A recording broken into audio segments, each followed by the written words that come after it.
pleasure to present to you Dr. Martin Luther King, Jr.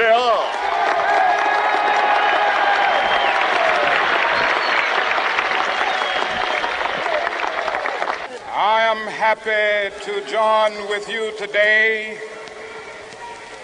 in what will go down in history as the greatest demonstration for freedom in the history of our nation.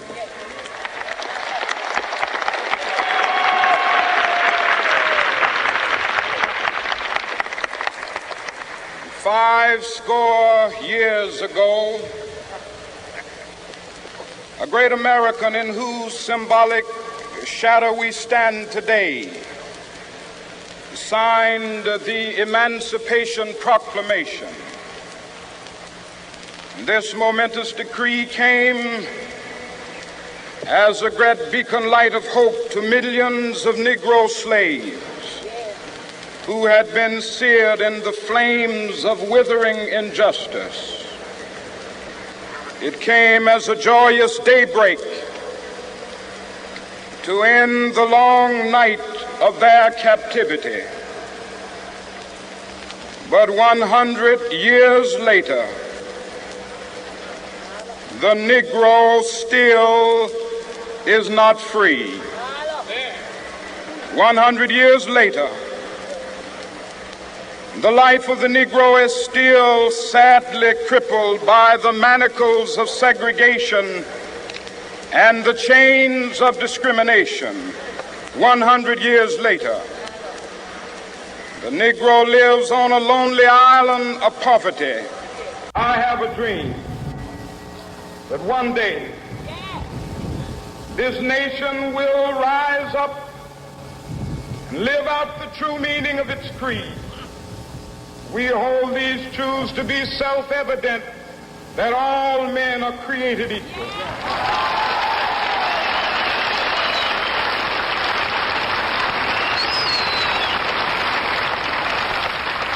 I have a dream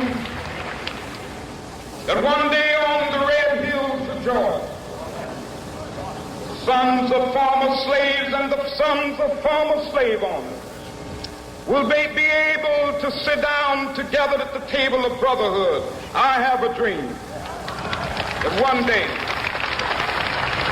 even the state of Mississippi, a state sweltering with the heat of injustice, sweltering with the heat of oppression, will be transformed into an oasis of freedom and justice. I have a dream. My poor little children will one day live in a nation where they will not be judged by the color of their skin, but by the content of their character. I have a dream today.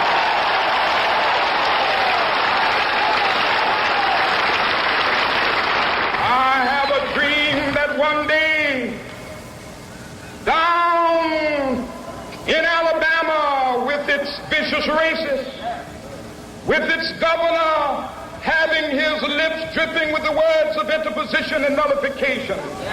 One day right there in Alabama, little black boys and black girls will be able to join hands with little white boys and white girls as sisters and brothers. I have a dream today.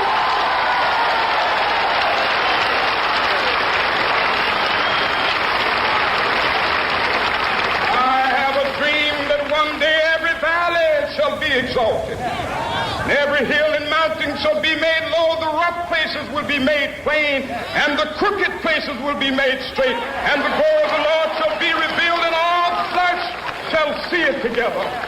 This is our hope. This is the faith that I go back to the South with. With this faith, we will be able to hew out of the mountain of despair a stone of hope.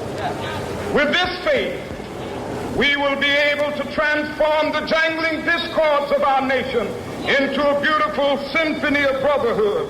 With this faith, we will be able to work together, to pray together, to struggle together, to go to jail together, to stand up for freedom together, knowing that we will be free one day.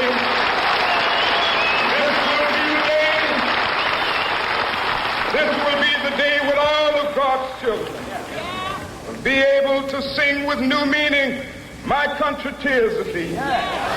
Sweet land of liberty, of thee I sing.